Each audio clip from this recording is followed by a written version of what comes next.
Good morning and welcome to the January monthly DAC Webcast. I'm Jennifer Stafford, the Director in the Division of Assessment and Accountability Support, and we welcome you to this first DAC Webcast of 2025. We've got a lot to do in 2025, a lot to accomplish, and we're looking forward to supporting you, our district assessment coordinators, through all of them. I hope that during this winter storm, you are staying safe, you're staying warm, and you are with your family and able to, using technology, get work done as well. So staying connected during this winter storm. So let's look at upcoming agenda for our DAC webcast. Tiffany Christopher is here with us. We've got an optional data review for our kindergarten screen, and it's not required, but optional piece for getting to more accurate data when it comes to public reporting. Tiffany's going to talk to us through that process. And Kristen is here going to bring some updates about our upcoming February DAC trainings that we're going to release, our recorded trainings, and then our question and answer sessions that we're going to offer is in support of those trainings. Kristen will also discuss some ACT upcoming deadlines and some reminders that are happening soon. Kristen will be here, or Krista, excuse me. We've got so many Kristas and Christophers here. Krista will be presenting some deadlines around the alternate Kentucky Summative Assessment. We've got a makeup window and some shipping for window 2. So she's going to bring our updates there. And I'll close this out with our town hall schedules.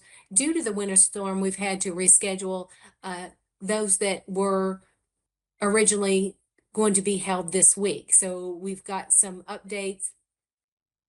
updated dates on those that we're going to be sharing. So we'll finish out by taking your questions. If you do have questions, please email dacinfo@education.ky.gov, and we'll get to as many of those as we can. So at this point, Kristen, I'll turn it over to you.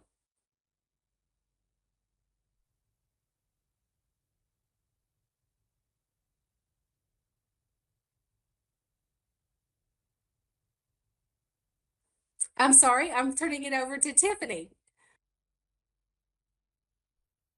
And Tiffany, if you're talking, Hi there. there we go. Thanks, Jennifer. As Jennifer said, my name is Tiffany Christopher, and I am a program consultant with OAA. And today I will be sharing some information about the K-Screen optional data review. To support the quality control of data for K-Screen prior settings, an optional data review will be available from Monday, January 6th through Friday, close of business, January 17th. Reviewing prior settings data provides another opportunity for the most up-to-date and accurate information to be reported. To review the data, you'll need to log in to the student data detail in the KDE Secure web application. If you need any guidance, make sure to refer to Appendix J of the K-Screen implementation guide, or feel free to reach out to me and I'm happy to help. Lastly, the review is just for prior settings portion of the K-Screen administration, and it does not include any data within the OMS or the Brigance screener. At this time, I'll go ahead and check in with Ben to see if we have any questions. Morning, Tiffany. I'm currently refreshing the inbox and I'm not seeing any at this time, but as always, we'll wrap around at the end of all of our presentations and answer any questions we get about K-Screen then. Okie dokie, thank you. And I'll go ahead and pass it on to my colleague, Kristen, who has some information about February DAC trainings. Thanks, Tiffany. Good morning, everyone. As Tiffany said, my name is Kristen, and I wanted to give you some information about our upcoming February DAC trainings, and then our question and answer sessions. The training materials, including the PowerPoint presentations and the FAQ document, will be released in an upcoming Monday DAC email later in January. So please take time to review those trainings prior to attending any of the question and answer sessions. As in the past, these sessions are designed to answer any questions that you may have concerning the upcoming assessments. Consultants will not be delivering any of their trainings those days. Those will be recorded and released ahead of time for you to view before the question and answer sessions. The Office of Assessment and Accountability will be hosting 3 question and answer sessions this February. Our first session will be an in-person session only at the Sauer Building on February the 3rd. Due to capacity limitations, educators will need to register prior to the event to ensure that seating is available. OA will then travel to the Kentucky Educational Development Cooperation in Ashland, Kentucky on February the 11th. This will be the first of 2 hybrid sessions where participants can register to attend in person or join us online for the question and answer session. And then our last question and answer session will be hybrid as well, and it will be held on February 19th at the West Kentucky Education Cooperative in Eddyville. Participants can register using one of the 2025 February DAC training registration links linked at the bottom of this slide. Also, the forms to register to attend, one of the forms will allow you to register to attend in person at one of the 3 locations, and the other form is to register to attend one of the online sessions. When registering, you will be given a choice as to which session you will be attending. Registration will close the day before each event or once capacity has been met.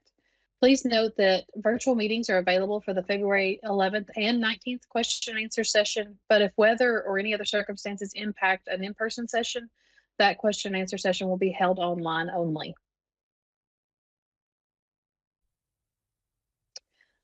Our question and answer session timelines will follow the same format as last year. We've delegated timeframes to various upcoming assessments to allow for those specific questions that you might have pertaining to those assessments to be asked, and we answer to ensure that all of your questions are received. OA will also provide a way for educators to record their off-topic questions, allowing consultants to circle back to them when the time is right. When viewing the timeline, please keep in mind that these are local times. The question and answer session will follow the same topics and time frame at each location. The agenda and times on the slide will be followed. However, once an agenda item has no additional questions, we will move on to the next topic. Participants should plan to attend for the entire meeting. If you have any questions pertaining to these February DAC trainings or the question and answer sessions, please, you can email me at kristen.roseberry@education.ky.gov or dacinfo@education.ky.gov. So before I move to my next topic, Ben, do we have any questions surrounding the February DAC trainings? We don't at this time, but I will keep watching the inbox and we'll circle back around at the end. Thanks, Ben. So we'll move into some ACT reminders for you. Testing staff should be aware that the Office of Assessment and Accountability plans to have the student data uploaded into PAN so that the Verify Enrollment task can begin on Tuesday, January 14th. However, that date is tentative due to the pending signature from ACT on the data sharing agreement, which is required by law. Therefore, on that date, schools and districts can tentatively begin to verify the list of students that are accurate in PAN, and we'll let you know when that is available, but that is the tentative date. The Verify Enrollment task does need to be completed by January 31st, and all students that are loaded will be loaded into PAN as testing online. And any student that is verified as of January 31st will receive the personalized non-test instructions and the barcode labels if they're testing on paper. A couple of other important deadlines for you. The deadline to request accommodations in the TAA system is January the 24th. Students may not be approved for accommodations if you wait until the deadline to submit the request. The reconsideration window deadline is January 31st. This is not for any new accommodations requests. This is for when a denial letter is received for any of the following reasons: maybe expired documentation, denied, or changes in accommodations. And you can submit information for reconsideration as soon as you receive the denial letter. You do not have to wait until after January 24th.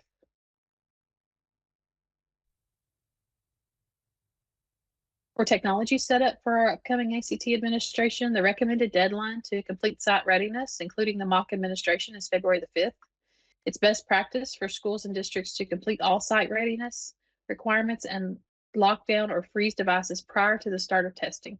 This ensures that no operating system updates or other updates are pushed to those devices that could potentially impact the test administration itself. I've also linked on the slide step 2 of the ACT hosted testing website that contains several helpful resources about completing your site readiness. We also have several upcoming training opportunities for the spring administration. We will have an office hour on January the 16th at 10 a.m. and the topics for that office hour will be verify enrollment and online site readiness. However, we do encourage you to join and ask any questions that you may have, even if they aren't about the topics. You will not need to register for those for the office hours. Just join using the Microsoft Teams link. The second test administration webinar will be live on February the 13th at 10 a.m. Eastern. It will also be recorded and available using the same link as the live event after the live event has ended. And the link to register for that training is linked here, as well as it is available under step 4 on the ACT hosted website. And then our third office hour will be February the 20th at 10 a.m. And that link will be available in a future Monday DAC email. I will add that the dates and topics for the next 2 office hours are tentative pending the student data upload that we discussed earlier. And I think that's all my reminders about ACT. Ben, do we have any questions about ACT? You actually did just receive one. I'm going to go ahead and read it to you. They just want clarification that they won't see students in PAN for the ACT till the January 14th or till January 14th or after. Is it possible that some schools could already see theirs? The student data upload has not happened yet, so it has not been pushed. So it will not. They should not be there till January 14th or after. All right. That's the only question I've gotten so far. We can circle back around if we get any others. Thank you, Ben. I will now turn it over to my colleague, Krista. All right, good morning, everyone, and I hope you are staying warm on this very cold day. I'm Krista Mullins, a program consultant here in the office, and I'm going to talk to you a little bit about some AKSA updates that we have. The first update has to do with the Window 1 makeup requests. The deadline for requesting a makeup for Window 1 is Friday, January 31st, and those need to be submitted using the AKSA Window 1 makeup request form, which is on the website. It's also linked on this slide and was sent in a DAC email as well. I do ask that you allow 1 to 2 business days for KDE to review and approve the requests. And due to the current weather situation, the person at the University of Kentucky who usually opens the SRD for those and the OTS for access to videos has been unable to do this for those approved requests at this time, but those will be opened by the end of the week. And I'm sure you all are also dealing with some of the same weather issues as well. If a student needs to retake the transition attainment record or the TAR, please also use that makeup request form linked above so that we can open SRD for score entry for the student that needs to retake the TAR. It's hard to believe we're already talking about Window 2 before we know it. That spring's going to be here and warmer weather is on the way. The Window 2 visual impairment orders, or VI orders, are due by close of business on February 10th. So you're going to use the form that's linked on this slide. It is also on the website to submit your orders for VI materials. As a reminder, those VI materials are tactically enhanced graphics or charts, etc. They do not include Braille due to our assessment being read to the students. We do not provide Braille, and we also do not provide the large print, as test administrators are able to make copies of materials and enlarge them as needed for students with those accommodations. When you are submitting those VI orders, please ensure that those requests are for students who have visual impairments and are also eligible for the alternate assessment. We did have a few requests during Window 1 for VI students, but they were not alternate assessment students. So just make sure that they are both when you're requesting those. And we do ask that all districts complete this form. If VI materials are not needed, you will select no VI order needed on that form. Moving on to our shipping selection for window 2. Districts are able to choose which week their AKSA materials are shipped based on when you have spring break in your district, so that those materials are not arriving while district offices may be closed or nobody's there to collect them. This shipping selection must be submitted by the close of business on February 10th, so the same day as those VI orders. And so you will use the AKSA Window 2 shipping selection form linked on this slide, and this will also be sent in the Monday DAC email to indicate your preference for when you would like those materials shipped to you. The materials will ship either the week of March 24th or March 31st, and if district does not complete the form and does not select a week, that it will automatically be shipped the week of March 24th. As a reminder, if you do not receive those shipping materials by the Friday of the week that they ship, please email me, Krista Mullins.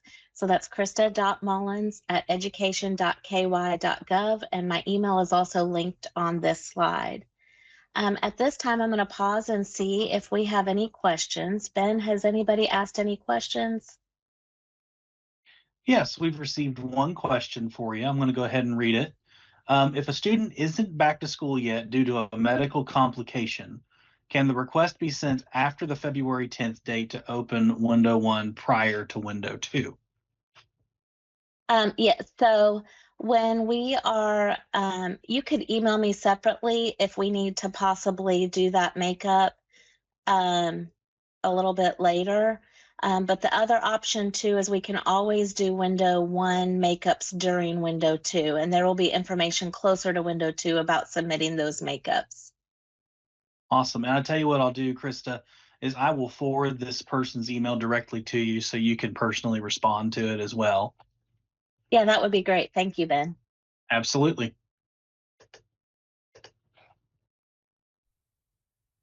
All right, if we have no other questions, I'm going to pass it over to Jennifer as she brings you some updates about the town halls.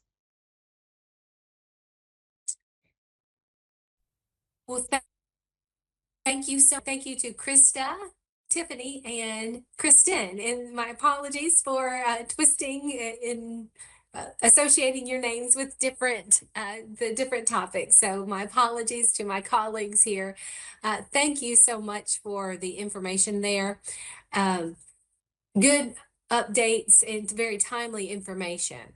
As we turn now to the next topic of the town hall schedules, it has been impacted by the winter storm and could potentially, with the upcoming weather, impact next week's schedule. So want to share some updates because we have had the opportunity to work with the co-ops who have been just tremendous partners in planning the town halls, and their participation and engagement with us has been just tremendous. We're so thankful for our education co-ops hosting and engaging that with us. So on the slide, you'll see the current schedule for the upcoming town halls. Next week, we have Central Kentucky Education Co-op on the 15th with Kentucky Valley Education Co-op on the 16th, and then the other co-ops in subsequent weeks.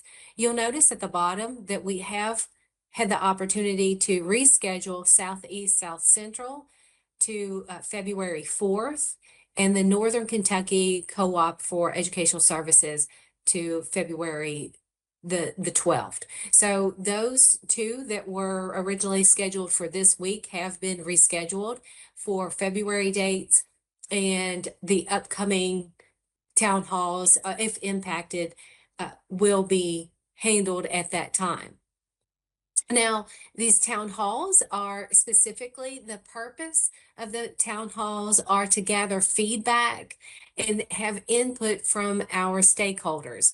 We've spent the past year, 2 years. We started in November of 2022 with the Kentucky United We Learn Council. We started developing framework or prototype 1.0 in May of last year. And as we've developed framework 1.0, 2.0, 3.0, 4.0, we continued that iterative process of gathering feedback and coming and revising, gathering more feedback, more edits and revisions to the prototypes. Those prototypes led to Framework 1.0 that was shared with Kentucky United We Learn Council, Local Superintendent Advisory Council, and our Kentucky Board of Education. Met in December and provided input on Framework 1.0. We're bringing 2.0, Framework 2.0 to the town halls and the education co-ops. And again, gathering more feedback to get to a system of assessments and a system of accountability that is what Kentucky wants in that. So these sessions in the town halls are designed to discuss those ideas and to explore those different perspectives from those stakeholders. Now, we will not be delving into implementation details during those town halls. Again, those discussions are on gathering and refining those key concepts and those themes that are currently in Framework 2.0. Now, district assessment coordinators, I know that you want those implementation details, but we're at the stage now during these town halls that we want to answer the question about what Kentucky wants in future systems. And so we want to get to that question and those answers first before we get into the implementation details. So know that those are input gathering sessions, and if we bring questions, we'll ask, what would you like to see in future systems? So we look forward to engaging with you during those education town halls and those assessment and accountabilities town halls. And we look forward to gathering input from all of our stakeholders, because we are listening, we are gathering feedback, and we're taking action on those input that we've received so far. So looking forward to seeing each of you there, and encourage you to participate, because district assessment coordinators, building assessment coordinators, testing staff have a perspective like no other in regard to assessment and accountability. So please make your voice heard and participate in the conversation. With that, I'll turn to Ben to see if there are any questions about any of the topics that we have presented on today. We don't have any more at this time, Jennifer. But as always, if they have any lingering questions, they can email DAC info, and we'll get them squared away with the right consultant and get their answer to their question quickly. Absolutely. Thank you, Ben. And again, thank you to my co-presenters. I do want to note that the February DAC webcast will be canceled. Instead, we will be out as an office with our February Q&A session. So please watch those recordings that Kristen shared with us that's coming later in January, and be prepared for the question and answer sessions during those February Q&A. Until then, we wish you the best, and please stay safe and stay warm.